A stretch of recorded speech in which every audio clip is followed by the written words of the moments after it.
Learning, service, and love. Torah, avodah, gimilut chasadim. These are the things that our rabbis teach us upon which a community is built. Learning, service, and love. And so, understanding that message, Adat Ariel has had a long history of trying to fulfill and create those three pillars within our community. Among those pillars that we have taken very seriously has been the learning part. And so we have numerous adult education programs throughout the week, throughout the month, throughout the year. And if we were to give degrees for people who attend those programs, our darshanit this Shabbat would be a PhD several times over. Because Joette Labinger is a student. She comes to so many of the different adult studies programs that we offer, so many of the different learning opportunities. But not only is she a student, showing great discipline and patience, but in her comments, she is also a teacher, showing equal amounts of wisdom and insight. And it is a pleasure to be able to share the bima with her this morning.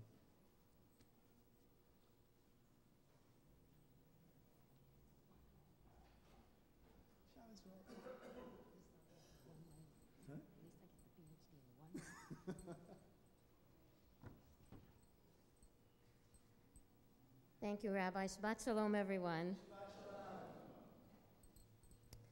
One of the things that I enjoy about writing a drash is that I feel like my late husband, Rabbi Marv Labinger, Zichrono Livracha, is helping me. In our file cabinet, there are folders for every parsha in the Torah.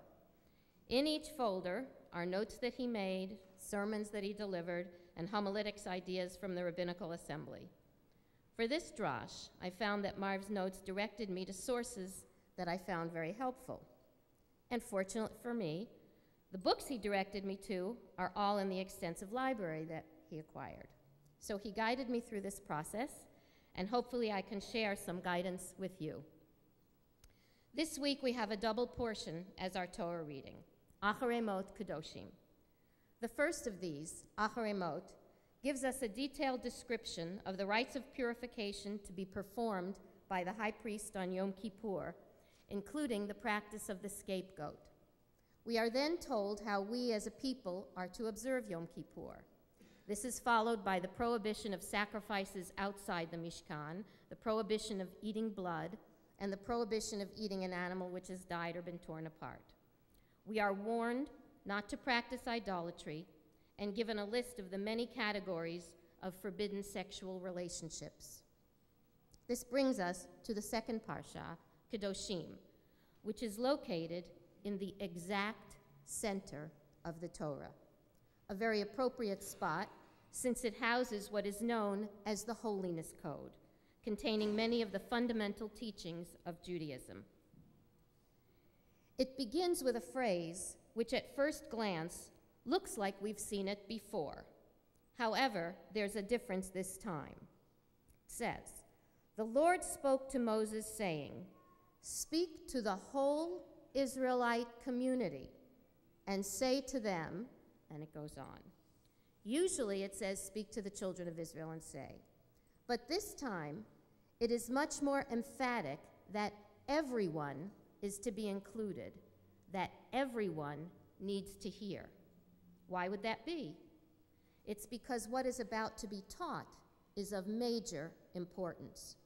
The first sentence sets the tone and gives us the big idea. "You shall be holy, Kedoshim tihiyu, for I, the Lord your God, am holy." Wow, that's a tall order. Where does one begin? First, let's figure out what is meant by being holy, and then learn how we get there. Kadosh, holy, often implies separate or set apart. In archaic terms, the separateness often shared a similarity to being taboo or untouchable. However, that is not the intent here. In being holy, we do not want to be untouchable. Nechama Leibowitz asks if being holy or separate requires us to be withdrawn. She highlights that since there are precepts to cover every facet of our existence, joy, sadness, celebration, mourning, then being holy cannot mean to be separate or withdrawn from life. She quotes Martin Buber as follows: God is the absolute authority over the world because he is separate from it and transcends it, but he is not withdrawn from it. Israel must, in imitating God by being a holy nation, similarly not withdraw from the world of nations, but rather radiate a positive influence on them through every aspect of Jewish living. To be holy, then, is to imitate God and set an example to the world, living a Jewish religious life. Rabbi Danny Gordis, in his book, God Was Not in the Fire, highlights 4 lessons to be learned from the Holiness Code. The first, Jewish life is about creating holiness by providing guidelines for imitating God.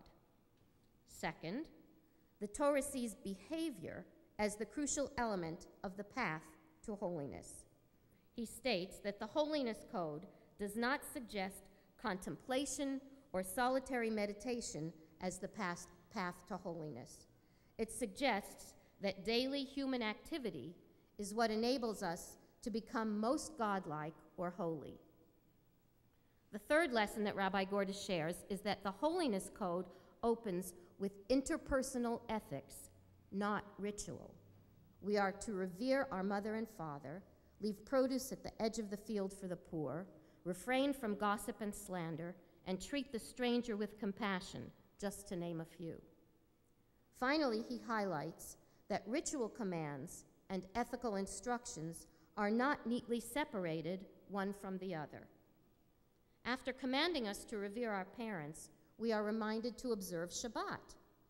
He points out that throughout the chapter, ritual and ethics are commingled.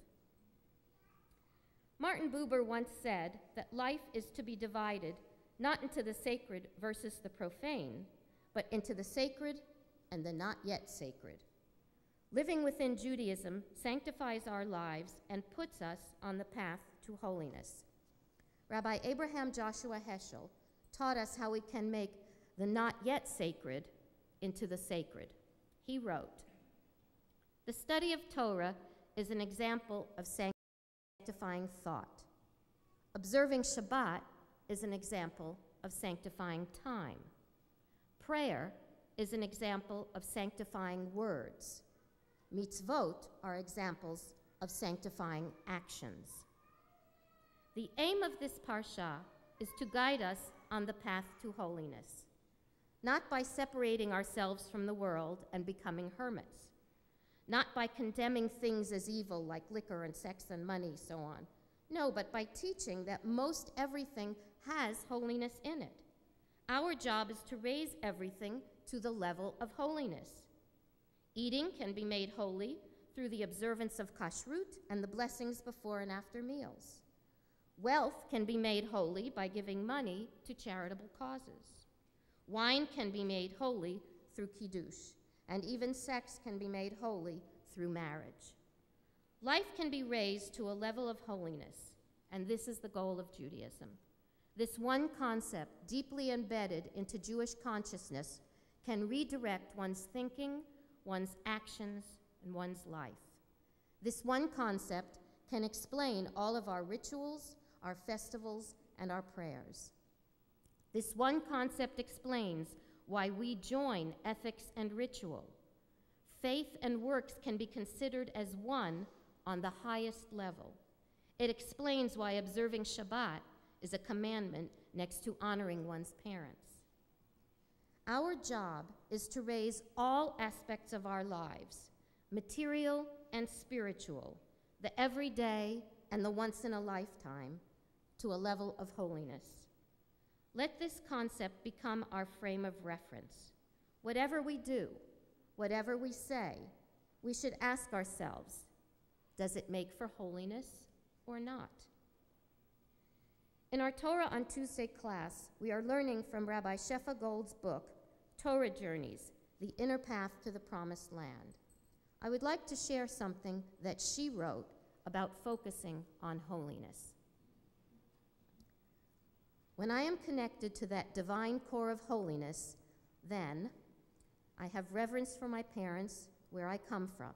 I protect and cherish the sacred times of rest. I leave the corners of the field, a portion of my earnings for the poor and the stranger. I do not steal or lie and swear falsely. I pay my workers fairly and on time. When I am connected to that divine core of holiness, then I do not curse the deaf or put obstacles before the blind. I am fair to rich and poor alike. I don't gossip. I cannot ignore the violence in my world. I don't hold a grudge or hatred in my heart. When I am connected to that divine core of holiness, then I tell the truth even when it's hard. I love my neighbor as I would myself. I keep separate what needs to be separate for its integrity. When I eat, I am mindful of resources. I live in awe of the holiness in our world, and the presence of the stranger awakens compassion in me. There is so much to be learned from this Torah portion to help us on the path to holiness. Some of us might feel overwhelmed looking at it all. But one of our great sages, Rabbi Tarfon, taught, excuse me, you don't have the obligation to complete the whole task, but that doesn't make you free from starting to work at it. The philosopher Franz Rosenzweig, when asked if he put on tefillin every day, responded, "Not yet." One of the most famous quotes from this parsha is, "Love your neighbor as yourself." Hillel said that everything else in Judaism is commentary on this. But that's not all he said. Hillel ended by saying, "Now go and study." We need to study the path to becoming holy. Holiness is not a given. It's a process, a constant ascent. Kedusha is our mission, our goal, our purpose as Jews. You shall be holy, Kedoshim to you, for I, the Lord your God, am holy. Let's all work on it together. We can be each other's guides to find the sacred path. Shabbat Shalom.